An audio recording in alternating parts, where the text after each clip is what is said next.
নমস্কার বন্ধুরা, আজ আপনাদের সাথে শেয়ার করব মাছের মাথা দিয়ে লাউ শুক্তো। আমি আজকে নিয়ে নিলাম রুই মাছের মাথা। আপনারা চাইলে কাতলা মাছের মাথাটা দিয়েও রান্নাটা করতে পারেন।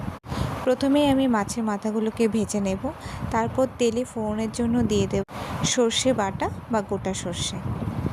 এইবার আগে থেকে সেদ্ধ করে রাখা লাউগুলো ওর মধ্যে দিয়ে দেব, আর সাথে দিয়ে দেব কাঁচা লঙ্কা।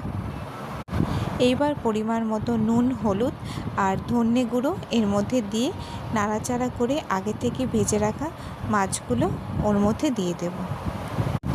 এইবার এর মধ্যে দিয়ে দেব স্বাদ মতো চিনি। ভালোভাবে নাড়াচাড়া করে নামানোর 1 মিনিট আগে 1 চামচ আদা বাটা দিয়ে দিলাম।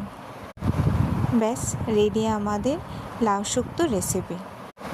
খুব সিম্পল আর হেলদি একটি রেসিপি।